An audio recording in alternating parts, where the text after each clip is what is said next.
You're listening to The Dead Prussian, a podcast about war and warfare. G'day listeners, welcome to the first Dead Prussian podcast panel episode, brought to you by the Strategy Bridge, a leading online journal about all things strategy. If you are a Bridge reader, then you may note that they have started a conversation about strategy and ethics. Why, you may ask? Well, not because they needed something to talk about, but the reasons for and the way of conducting war has a moral component. You may have heard the phrases "Jus ad bellum" and "Jus in bello." You may have read them as "Jus ad bellum" and "Jus in bello." It's some of that weird Latin J stuff. Well, these are not exotic fruits, nor are they catchy Roman pop songs. They are going to be explained by our panelists. In this episode, I have with me Lieutenant General James Jubick. General Jubick retired from the US Army in July 2008. He's got a PhD and is a professor at Georgetown University's Center for Security Studies. He's a senior fellow at the Institute for the Study of War, as well as a member of the Council on Foreign Relations, the National Security Advisory Council, and the US Global Leadership Coalition. During 2012-2013, he was the General Omar Bradley Chair in Strategic Leadership, sponsored by Penn State Law, Dickinson College, and the US Army War College. He is also a member of the US Army Ranger Hall of Fame and a distinguished member of the US Army 75th Ranger Regiment. Like all good guests on the Dead Prussian podcast, his book, Just War Reconsidered, Strategy, Ethics and Theory, was released this year. My second guest is Dr. Pauline Shanks-Corinne. She's an academically trained philosopher and ethicist, interested in military ethics, business ethics, and applying ethical thinking to policy questions. She's currently the Associate Professor of Philosophy and Chair of the Department of Philosophy at Pacific Lutheran University. She is the author of The Warrior, Military Ethics and Contemporary Warfare. Achilles Goes Asymmetrical. That was released in 2014. You can follow her on Twitter, like I do, via @QueenOfThinAir. Finally, last but not least in everything except for stature, is Thomas McDermott. Tom joined the British Army in 2001 and the Australian Army in 2015. He has served in combat and staff roles in both Iraq and Afghanistan. He is currently a PhD candidate at the Australian National University. He is studying strategy. He also has a few odd jobs with other academic organisations dealing with ethics. You can follow him on Twitter, like I do, via @HellmanProject. Good evening, morning or afternoon, everyone. How are you all? Very good. Thanks, Mick. Very good, Mick. So, I thought would lead with the two Latin elephants in the room. I'll open this one up to the floor, and first in gets the prize of offering an explanation of Jus ad bellum and Jus in bello. Who would like to start? I'll be happy to start. Okay, Jim, take us away. For the whole podcast on this, but Jus ad bellum generally deals with justifications for going to war or the use of military force. And the justification, again, generally is derived from the defense of a political community, whether your own or someone else's, and is also related to redress the original violation and create a better peace. So that's Jus ad bellum. Jus in bello, again, generally talks about justifications for acts during war or actually using force. And I might add, just to throw a wrench in your game early, there's an emerging Jus Postbellum portion of just war theory that deals with the criteria, principles, and justification of what a just peace might look like. It's interesting to note the Jus Postbellum because it doesn't make quite as good a sounding acronym as JAB and JIB. Tom, Pauline, anything to add on the definitions of Jus ad bellum and Jus in bello? No, the only thing I would add is use Postbellum is a new category, but it's also a really old category too. So you do find a little bit of that in Augustine and earlier thinkers way at the beginning of the tradition, and then it disappears. So that's kind of an interesting point. So it's recycling. And Tom? I mean, I think for me, the bit I find interesting is the way that we've sort of codified what are very old traditions since the end of the Second World War. I think it's worth, the basis of the points I made for the strategy bridge was that we do sit in a different situation, the way that what has become a tradition has now been codified in international humanitarian law, both with just ad bellum through things like the Kellogg-Briand Act and the London Charter and the UN Charter, and also just in bello through the Geneva Conventions and the protocols. So it's worth readers or listeners thinking about that and the way that we've turned it from a tradition into law and how that matters or means for strategists as we go through. And just to go back to you, Pauline, for our listeners, a lot of them wouldn't know who St. Augustine was. Can you just give us a quick background on who he was? Well, at least in the West, St. Augustine is he's a theological figure. He wrote a book called The City of God. He's the author of a doctrine called original sin. But in the just war tradition, he's really one of the first people who tries to set out criteria for what counts as a just war. So he's sort of, when we talk about the tradition, that's usually where we start. We usually start with Augustine. Excellent. Thank you very much for that. And I will switch back to Jim now. And for those listeners out there, I'm going to go on and just start using the acronyms. Why? Because it saves time and I use too many words as it is.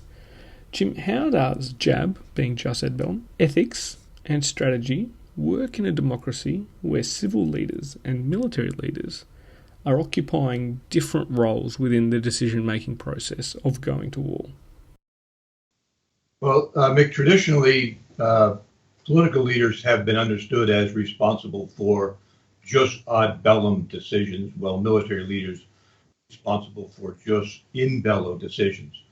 But this traditional understanding, in my view anyway, is inaccurate and I think somewhat dangerous. It's based on a false line, a hard line between roles that each leader plays. And so, but at the strategic level, where war is waged and not fought, the line between political leaders and military leaders is really much more porous than commonly understood. Political leaders, again, at least in democracies, do retain final decision authority. And in that sense, it is a strong role differentiated activity. But leading up to that decision, the process by which decisions are made, the substance information which is incorporated into the decision, the execution of the decisions, the adaptation, these are all shared responsibilities of senior political and military leaders. And this is what the traditional just war theory, jus in bello, has really forgotten about, or at least maybe not forgotten, at least not attended to it in as detail as they do, as the traditional theory does for tactics, actions on the battlefield. So, again, my view, political leaders retain the final decision authority, but the execution of that authority to make sure that it's executed properly is a shared civil and military responsibility. Tom, Pauline, any comments? I think this is a really important question. The way in which the decision to go to war and the way that war is fought is critical. And I think, the decision to go to, you can ask yourself the question of the decision to go to war, if an unjust war is decided upon, you have to ask yourself the question as soldiers whether just actions can be taken within that war. Or does the unjust decision to go to war in the first place fundamentally undermine all the actions that take place within it? So if you looked at the 1991 Gulf War, which was broadly agreed to be a clear case of aggression in the terminology and definitions that we have, well, is it possible for just actions to be fought within an unjust war and vice versa? And there's no really clear answers for that. And guys like Michael Walzer in the very great book, which everyone should read, called Just and Unjust Wars, discusses this. But every soldier kind of has to make his own decision about whether you can fight just actions in an unjust war But we do know that a just war can certainly be fought in unjust ways. Yeah, I would just sort of echo Jim's point that this is what he's talking about is really a gap in the tradition. And I do think that part of it is because the North American context is just a bit different. And so how we think about going to war does involve civilians and military sort of together. And the original tradition didn't evolve that way. It evolved with monarchs. And so as things change, then I think we have to think about what's the interaction between the civilian and military at that stage as well as later on. So I think it's a really important point that there's two parties involved here.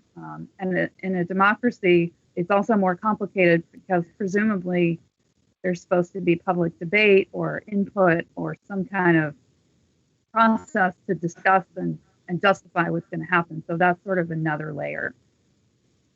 I'd like to, if I can, Mick, to really amplify Pauline's point, because you can go to some of the older, even more recent, just odd Bellum traditions and find the criteria of probability of success. That is one of the criteria by which you judge whether a war is justified or not. And to determine probability of success must require a political and a military dialogue. Neither is sufficient by itself. Yet, in practice, we have had this false belief that political leaders do policy, they make the decisions about policy, and then they throw it over some kind of invisible transom and say, military leaders, now you execute it. And this false belief has been convenient for both sides, but couldn't be more inaccurate in the way decisions ought to be made for sure, and often are made. And this might be where we see those first linkages between ethics and strategy, because in the end, if the strategy bridge breaks down between the statement of national policy and the development of tactics, if you're not having a strategic discussion between the two, then you're certainly not having an ethical discussion between the two. That's an excellent point there, Tom, with a little bit of a plug there for the website sponsoring the show, and also I'm sure Colin Gray would be quite happy with that too. Now, for listeners out there, I echo Tom's point on Michael Waltz's book to the point that that's me flipping through my copy of it, brought it with me on this tour just so that I could actually have a basic understanding of what the three experts sitting in front of me are talking about. It's interesting, Pauline echoed within your recent article on the bridge about the requirement for a reasonable expectation of success in a war for it to be just when the policy decision's made. I'm sure that there are a few listeners out there that don't know or weren't aware that the end state, which is what we're about when we talk about strategy, is actually an ethical consideration when it comes to just war. And people need to understand that there's both an ethical and a strategic decision there that actually sits well within it, as Tom and Jim have highlighted. But I next turn to you, Pauline, and I'm interested to find out from a philosopher's and ethicist's point of view. I found your article on what a philosopher brings to the discussion quite interesting on the bridge. I want to know about how the intersection between how a war is managed or decided upon and a war is waged, the importance of this intersection for decision makers versus the teams executing the task. And by that, if the strategy and decision is made for a just war to occur, how does that then translate into the actions of those conducting the war and the ethics with which they use to judge their own actions? Good question. I guess the first thing I would say is to go read Jim's book, which talks about the sort of back and forth, this dialogue that has to happen, because it's not the case that we decide to go to war and then we just throw it over the military and say, good luck, guys. Well, let us know when you're done. Because, as you all know, conditions change. Political conditions change. You've set out an aim that justifies the war, but then you have to figure out how to, manifest those strategies on the ground, and things change and evolve. And so I do think there has to be this symbiotic dialogical relationship between the people who are waging the war and the people who are fighting the war. I mean, we talk a lot about, at least in military ethics, the idea of the strategic corporal. I mean, I think we need to take that seriously. The corporal is, should be trained in strategy as well as in ethics. And in CivilMilitary, there's usually 2 criteria. The principle of discrimination, so you can target combatants but not intentionally target non-combatants. But then also proportionality of means. You're supposed to use means that don't inflict unnecessary suffering, but that's unnecessary suffering relative to the military objective. And so you can't judge proportionality without going back to what it is that you're supposed to be doing. So it seems like even in carrying out, the ethical requirements on the ground, you still have to think about what the aim of the war is, what the strategic objectives are. And I tend to agree with Jim's characterization in his book that they're not static, that that they do evolve and change over time, and some things have to be dispensed with, and other things, new ideas have to be brought in. We have to do a surge or some other kind of strategy because the one we're doing right now doesn't seem to be working. So I think there is a really important interaction here. It's not a static one-way kind of thing. I think it's and I'm biased here, I'm a philosopher, so I think of everything in terms of dialogue. So I agree. I think it's a dialogue, and dialogues emerge and evolve. And I think that's something that's an image that I think is really helpful.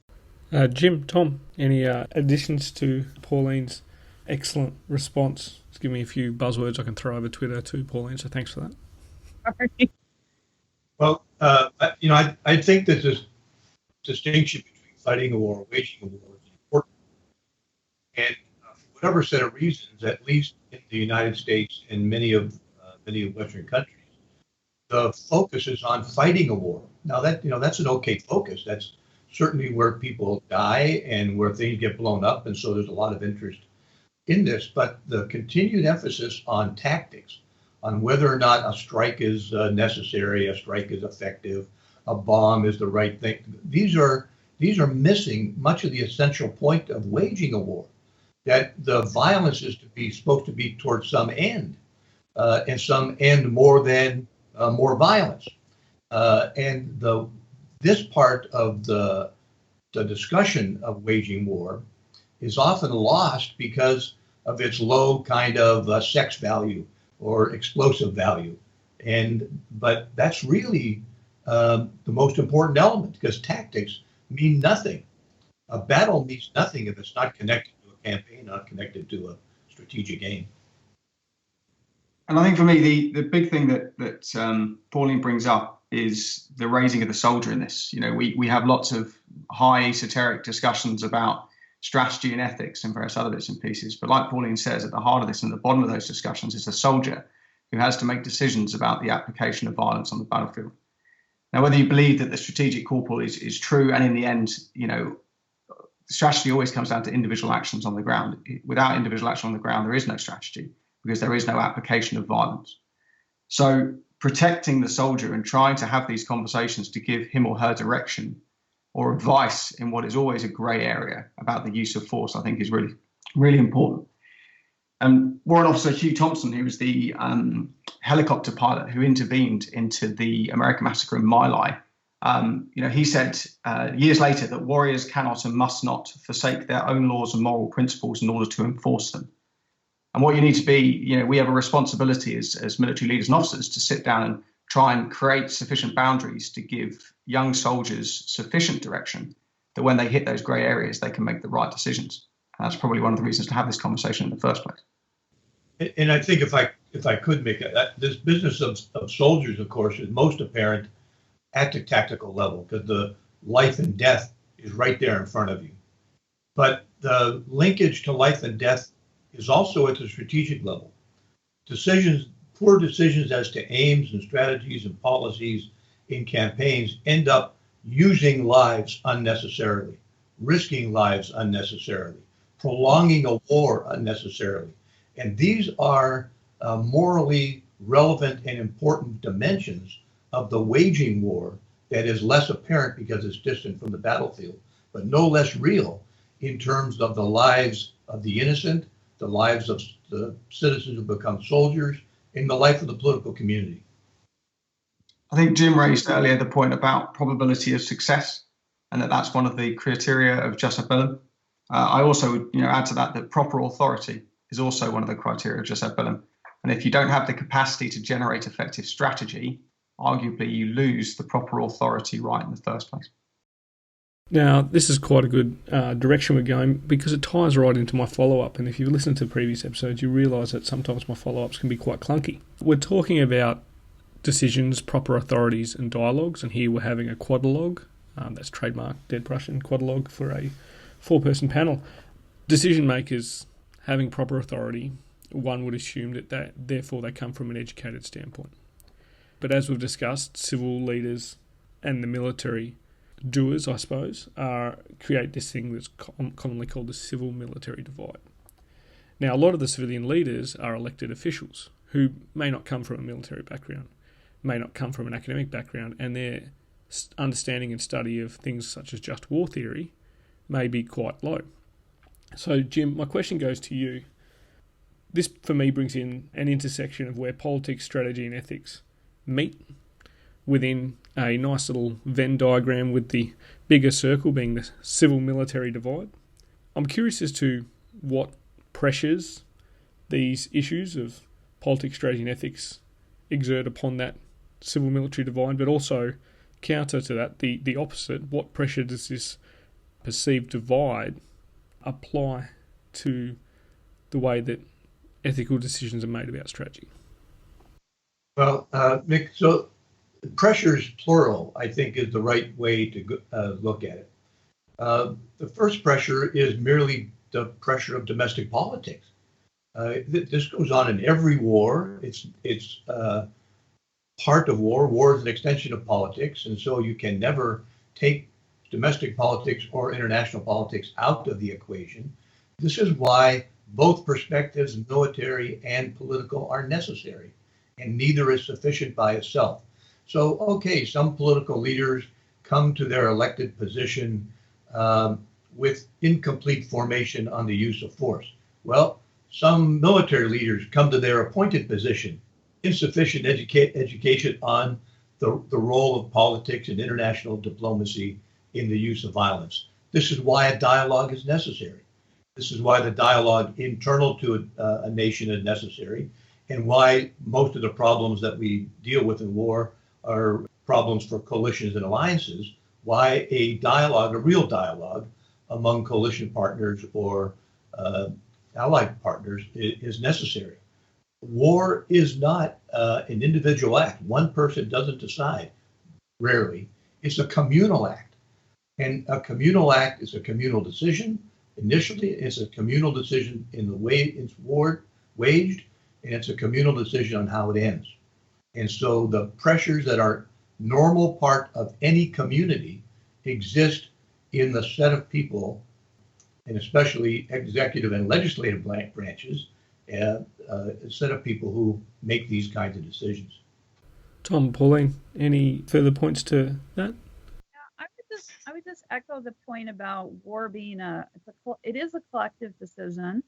Soldiers who are fighting are doing what they're doing, not under their own names, but under the, they're representing us in the field. That's why very often they have the flag of the country on their uniform. They have a uniform so they're acting as our agents, as our representatives. So war is a communal act. That's why you have to have public declaration, which is another criteria in the Jus ad Bellum part of the tradition. So it is a communal act. It's something that we do together, and it's also something we're communally responsible for. So if it turns out that the first Gulf War was not just, then we're responsible collectively for that. It's not just the soldiers who are responsible for that. It's also the people in whose name that war was waged. So I think this piece about it being a collective act is important sort of at a pragmatic level, but also at the deeper level of who's responsible for this. And In addition to Walzer, I would suggest your audience, if they haven't read Henry V, Shakespeare's Henry V, they need to go read that, because there's an excellent discussion of this issue sort of the night before the battle. What if it turns out that the king's cause isn't just, and the soldiers debate what that means for their sort of their immortal souls? And I think that's a really important question, because it gets to this idea that we're all in this together. We're all doing this thing together. Yeah. And I think, to back that up as well, this is a very live discussion in Australia at the minute about parliamentary decisions to go to war. Who makes the decision to go to war? Similar discussion in the UK with parliamentary assent, or whether the Prime Minister has the right to do it himself. And all of this in the end comes down to practicalities over the civilian-military divide. How do we train each other to have these conversations in advance and set up biases, doctrines and heuristics that allow us to make these decisions right when the crisis is there? Because as with any decision to go to war, there's never really enough time to think about it before it needs to be made. Otherwise, that moment can be lost. And I don't necessarily think that we as military, who I think have a greater responsibility in the divide to inform up, because we are the experts in this, or we purport to be the experts in it. How do we support parliamentary decisions and decisions of executives to go to war to make sure that ethical discussion is had and it does colour the base practicalities of that decision? I think too, Mick, part of this discussion about the civil-military relationship is based on three false beliefs. We've talked about one already, this false belief of the hard role differentiated line between political leaders and military leaders. But there's two others that are also erosive of a good dialogue. The second false belief is that civilian leaders have a right to be wrong. Well, I beg to differ. No one has a right to be wrong in the use of someone else's life. They have the right to final decision authority, but with that right comes the obligation to use that authority well. The third false belief is that the civil-military relationship exists to demonstrate civil control of the military. Again, that's not the purpose. The purpose is to increase the probability of the most prudent decisions to be made, all things considered. Control is embedded in the constitution and laws of various democracies. The purpose of the dialogue is much different. And prudence, nowadays kind of gets a bad rap because of its connotation, but the virtue of prudence is a very important virtue. And these three false beliefs are working against the creation and understanding of the importance of good dialogue.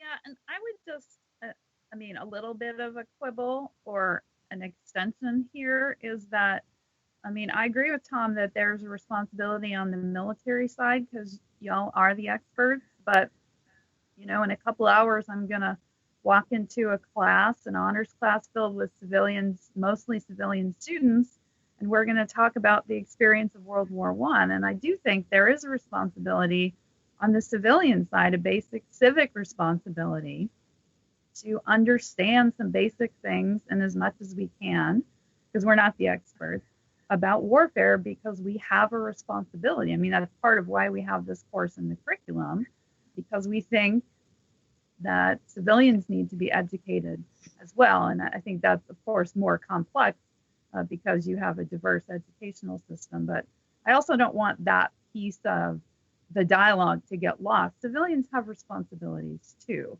And being informed and at least trying to understand what's at stake when you go to war, I think, is a really important one. My students get tired of hearing that, but I do think it's important. It's an important thing. And we do need something to fill that gap. And, the thing that I think hopefully the Strategy Bridge series will reveal is that moral philosophy, as much as it sounds like a boring subject, which it isn't, is the thing that could potentially fill that gap and create a common language between military and civilian in order to understand what is now 2,000 years of codified history of the use of force and where things can go right and where things can go wrong. So Pauline is the bridge between us, I think, as a moral philosophical expert. And that's what we need to lean into is moral philosophers. We don't do it enough. Jim mentioned prudence. The term prudence comes from Aristotle in his book, Nicomachean Ethics. So this notion that prudence has gotten a bad name, and I think part of the bridge is to go back and think about what prudence means. It's not disconnected from ethics. It's one half of how you become an ethical person. You have to be prudent in order to become ethical. So I think that that's part of the picture that's missing as well, is that prudence is absolutely critical, but it's not divorced from ethical considerations. And in fact, that's how you figure out what's ethical and what you should do in any given situation. So I think so I'm agreeing with Tom there, and also putting a plug in for Aristotle. He needs it. Well, you've given a plug to Shakespeare already, and as a former undergrad sitting through a lot of Shakespeare, I know how those tired students feel in class. Although anyone out there who reads Shakespeare is a friend of the dead Prussian. Now, I suppose we've talked a lot at the high end. We've also addressed some of the tactical decisions. We've talked about how soldiers are given the task of executing some of these higher decisions, and where the ethical thread flows through the strategic decision through the operational level and down into the tactical level. So getting into the weeds, I'm going to turn to Tom. And having read your article, Tom, one, good article, I liked it. But then again, I guess I like a lot of articles because I'm a friendly kind of guy. But there's a term you used in your article, and it's actually the title of the article, and it's something that, it's under 140 characters, so it's worth throwing out there as a discussion point on Twitter. Burning the village to save it. Can you explain where the phrase came from and its relation to our topic today? This is where I get leapt upon by two Americans, because it's an interesting phrase, but it's one that is pretty well undermined. It was reportedly said to a journalist called Peter Arnett during the Tet Offensive in 1968 about the town of Bentray. And the language that was reportedly used was actually more about, at the end of the operation, it became necessary to bomb or destroy the town to save it. That then, over time, developed into burn the village to save it, which is much more dramatic. And it is also believed that it was never said in the first place. Do either of the two Americans on the panel disagree with that definition? I'm getting thumbs up from Jim, which is good. Thousands of miles away. However, just because it wasn't necessarily said doesn't mean it's not a good thing to have. For me, the reason I picked it for the article is that at the heart of it is an idea of a fundamental contradiction. So the idea of having to destroy something in order to save it. And the reason I picked it is because the argument I make in the bridge is that we, as military, and in that CivilMilitary Divide, also perhaps sit in a fundamental contradiction today in the way in which we use force. So I mentioned at the start how we've codified since 1945 what are very old, very broad traditions into law. And what that's meant is that we currently now try to apply force as liberal democracies, of which is only about less than half the world of these liberal democracies. We try to apply force in the highest standards of morality in human history. So no other time have we tried to codify a standard of the application of force to this extent. Now, what that means for governments is that we have undermined, or we have reduced a lot of the utility of that force. In the end, force is useful if it's unconstrained. Now, I'm not going to sit here and say that we should be using force unconstrained as a military officer, because everything that we've done since 1945 is absolutely right. But in trying to use force in what I've called a morally absolute way, we're misunderstanding how much that detracts from our ability to use force or the utility of force. The reality is that by applying these standards, the usefulness of that force is reduced. And we as governments need to realise that. What we can't do, what I think we have done over the last 15 years, is believe that we can use force in old ways and in an unconstrained sense and still be successful. So we have to have a discussion or restart a discussion about how useful force is, what we believe, how we believe it should be applied, and how that discussion takes place when crises and emergencies come about. Because I don't think we've done it. So it's about a fundamental contradiction. And if you want to go deeper in the argument, you have to go and read the bridge. Jim, Pauline, anything on burning the village? Yeah, I just wonder. I mean, I think what Tom is saying is interesting, and true confessions. My dissertation was on the My Lai massacre, so I think there is this contradiction there, and I wonder, Tom, if you think that the ways in which we've codified these standards is actually working against us, because then we're not really thinking about how we use force. We just say, well, these are the rules, right? And this is how we have to do things, and we're not, well, you just follow the rules and you'll be okay. So I wonder if you think that's part of the problem, or if it's sort of a different issue with, the nature of force itself. As a Clausewitzian strategist, I believe that there is an enduring nature of war. And I think that we have refused to have a discussion about the standards we set with international law and then what the nature of war will mean when we actually unleash it. What we believe at the minute is that we can use force, but we can use it in an inherently controlled way, and that we're never going to go across those lines if we just say that they're there. But the reality is the nature of war will never allow that to happen. If we decide to unleash what is the beast of war, then those lines will be crossed. It will happen. And I don't think we've had that discussion. I think we sit in a very uncomfortable place. And I think governments sit in a comfortable place of saying, yes, we're going to go and use force and everything will be fine. And equally, we're going to go and use force for humanitarian reasons. And we're going to manage to maintain a morally absolute state. And we look at Syria, we look at Libya, we look at the other areas of discussion at the minute. And the reality is that this just is not a happy discussion to have. We're parking it to one side. And unless we have that discussion, we're going to continue to intervene in places. Things are going to go wrong. And then we're going to end up in a position where everyone goes, how did that happen? Well, it happened because of the nature of war. It's an interesting perspective there, Tom, because when I talk to, for me, young leaders like lieutenant colonels and brigade commanders, battalion commanders, first sergeants, command sergeants, major, I talk about the paradox of war. And one of the paradoxes that is embedded in your title is that something that is morally repugnant can coexist in the same act that is morally justified. That when you go to war, you're going to do things that are completely justified, but are going to be repugnant to your moral sense. There's no way of getting out of that. And it's not just civilians, it's soldiers in the transition from peacetime training to war that have this false belief that if they do everything right, there won't be the repugnant actions that they were complicit in, even though they were completely justified in executing. This is a really tough concept for many soldiers who believe in some kind of black and white moral universe to grasp. And it's part of, I believe, the moral injuries that have to be dealt with after a war. The second thing that, the kind of paradoxical thing when I talk to soldiers and subordinate leaders, comes from the question that I always get. Well, if our enemies don't follow these rules, why should we? Well, because we're not them. That's why.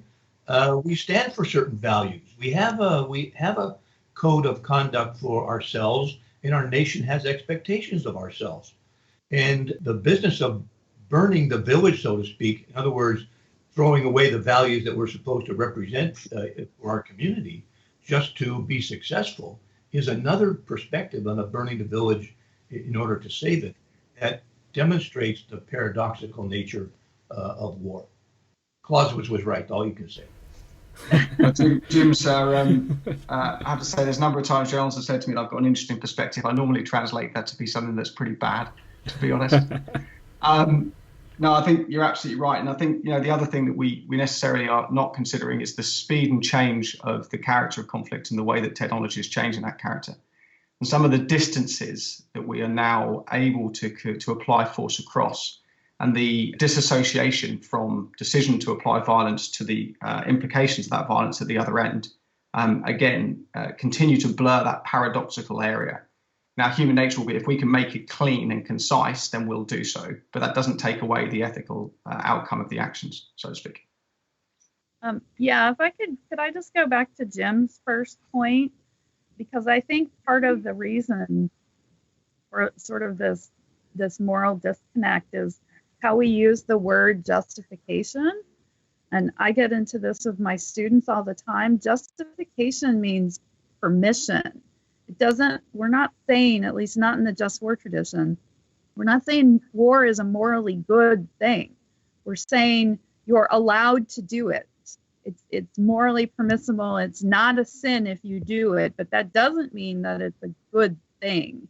And I think especially for Westerners, but particularly Americans, given our history, that's a really hard distinction to get our heads around, because we think if it's morally justified, that means it's like morally pure or morally good. And so, I try to make a distinction between things that are intrinsically good or moral in that sense, and moral in the sense that they're morally justified. You're allowed to do them. For example, a doctor is allowed to administer chemotherapy. That's not a good thing in and of itself. We don't want everyone doing chemotherapy all the time. We want chemotherapy when it's necessary to combat cancer.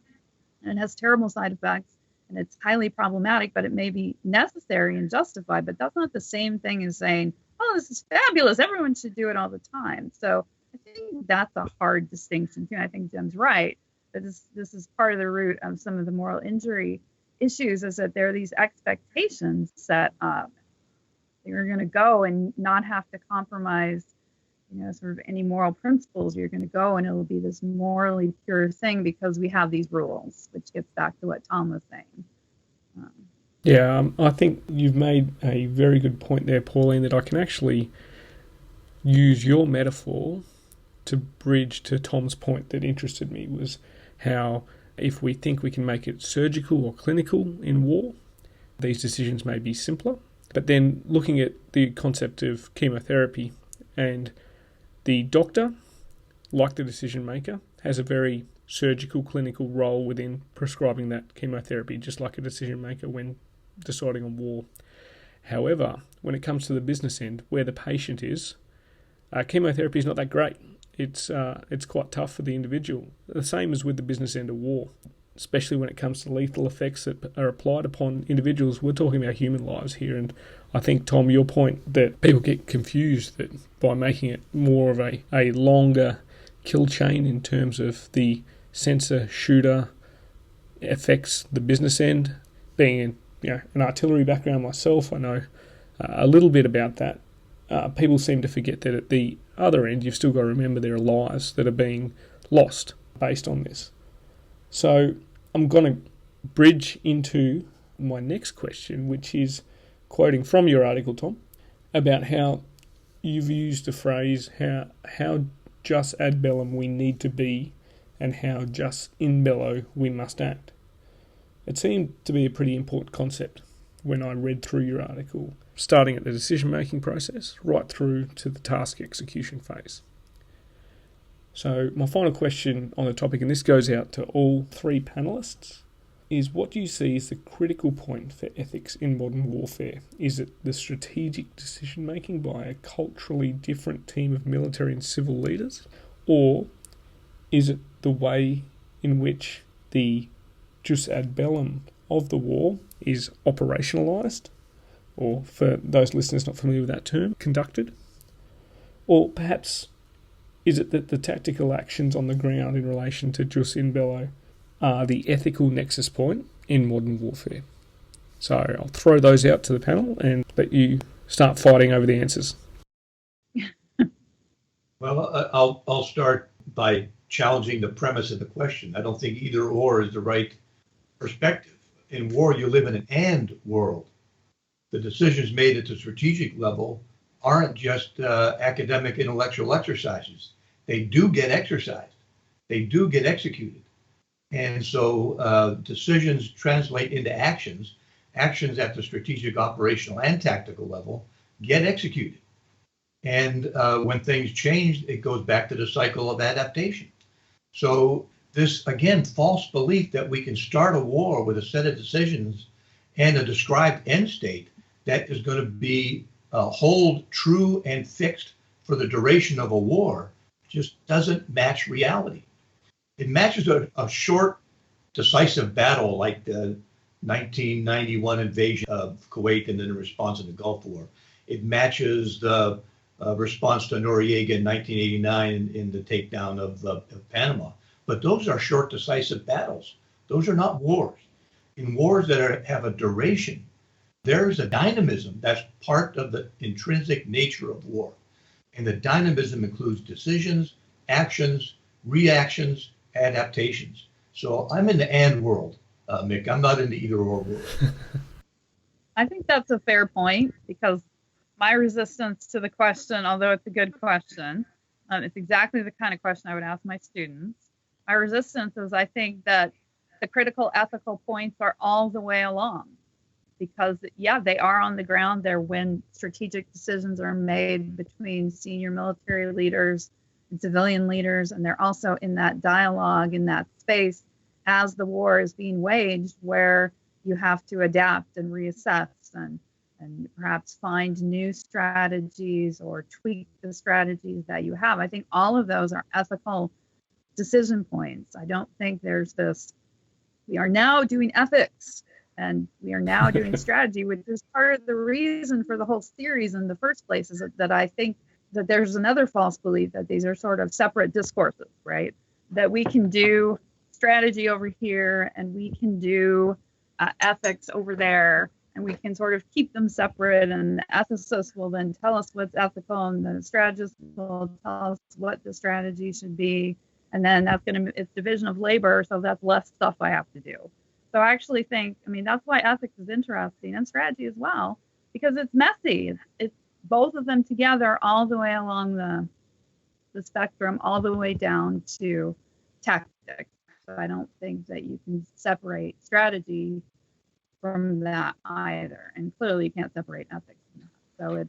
So that's not very helpful, because it makes it messier, but I think that's the reality.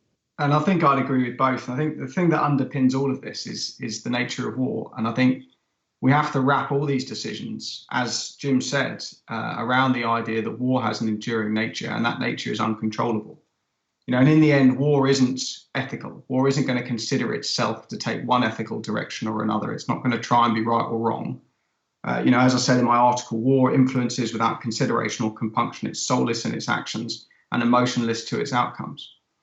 And unless we make decisions about strategy, understanding that our picture of what will happen when we unleash war will never be the outcome. It's not going to be the reality, because of that iterative discussion and that continually changing situation. So, we have to wrap the whole conversation within that understanding of the nature of war, and we talk about war being an extension of politics by other means for Clausewitz, but Clausewitz really didn't count war as the same as everything else. He saw war as something entirely different. And that's why I think that quote of the first, the supreme and the most far-reaching act of judgment that the statesman and commander have to make is to establish the kind of war, neither changing it or turning it into something that's alien to its nature, is perhaps the most important in that discussion about outcomes and decisions to go to war. Well, thanks for the responses. It's good to see us living in an and world. I'm not so sure if building up the complexity of it's actually made it easier for me to wrap my head around, but what it does point out is that ethical considerations should be made throughout the chain of decision making through to task execution, and that everyone has an ethical point that they will need to be involved in. Thank you very much for discussing this particular topic as part of the Strategy Bridge's Strategy and Ethics conversation. However, there is a dead Prussian response that we require for this show, otherwise my co-producer won't let me get off the air. And the final question is given to every guest that comes on the Dead Prussian podcast, as we try to follow in Big Carl's footsteps of taking a reasoned, philosophical approach to war. We are seeking to define war in as many ways as possible throughout each episode of the Dead Prussian podcast. So the way we do this, I ask a guest to finish the sentence, war is. So I think in order to make it pretty simple, we'll just start at the Atlantic side of the world and we'll just move our way across the Pacific after that. So I'll start with you, Jim. Can you finish the sentence, war is? War is everything Clausewitz said it was. And I kind of said that with tongue in cheek, because when you read On War, which I see in the background on Pauline's shelf and within reach of my arm here over on the side, he has about 20 different ways he ends that sentence. So what he's trying to say is that, if I could go to the monadology, when you look at war, you have to have a variety of perspectives to understand the essence of the phenomena with which you're dealing. And if you try to reduce it to one of the sentences he uses, you're going to miss the complexity of the phenomena and therefore not understand it. So what Jim's just said, Mick, is that your question is fundamentally flawed. No, I think Jim supported the mission of the Dead Prussian podcast is to gather as many definitions of war as possible. And you wait your turn, Tom. I'll move on to Pauline next.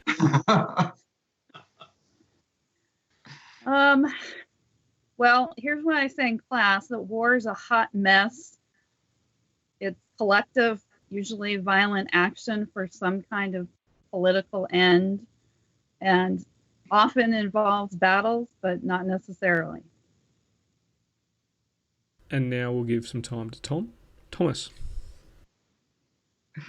John Keegan said that war is collective killing for some collective purpose, which I think is a good way of putting it. But I think that slightly changing it because of the way we now apply force, the new ways of which we find the ability to apply force, I'll push to war is directed violence for collective purpose. But I think the bit that has to sit at the heart of it, as Pauline's already said, is violence. That for me is what defines strategy against other methods of political levering. It is the application of violence, and we can't lose track of that. So violence has to be in there somewhere. That's three slightly different but very good definitions of war is to add to the Dead Prussians collection. If I had to pick a winner, I'd probably pick Jim's because he's the only one that mentioned Carl. And if I had to pick a loser, I'd pick Tom's because he mentioned Keegan. All right, thank you very much for coming on the show, Jim, Pauline and Tom. I very much appreciate having some experts actually school me in this topic. So thank you very much, and I hope our listeners got something out of this, and I think if they did, we'll start to see the results in a further discussion on strategy and ethics. So thanks for coming on the show. All right, thanks, Mick. Thanks, Pauline and Tom. Thanks, Jim. Well, listeners, this has been a long and fruitful journey, especially for Tom and I, because we're actually burning the candle at both ends. Thanks goes out to Nate and Eric at the Strategy Bridge for connecting me with these three fantastic guests. And for those more inclined to the written word, please visit thestrategybridge.com and check out this new thread, Strategy and Ethics. In Dead Prussian news, we are fast winding down the year, but we think you'll like our next episode. The details of what we have coming up are out on our Facebook page. Also, thank you for all the reviews and support on social media, iTunes and the like. But until next time, listeners, grab a book and crack on. Join the conversation with us on Twitter at Dead Prussian Pod, on Facebook at the Dead Prussian page, or on our website www.thedeadprussian.com. All show notes for this episode, as well as copyright information, can be found on the website. The Dead Prussian podcast is written, produced and hosted by Mick Cook. It is co-produced by Amanda Levito. The music used throughout is Caught in the Beat by Broke for Free and is used under a Creative Commons Attribution license. All opinions expressed by individuals on the podcast are those of the individual and not necessarily representative of any other organisation.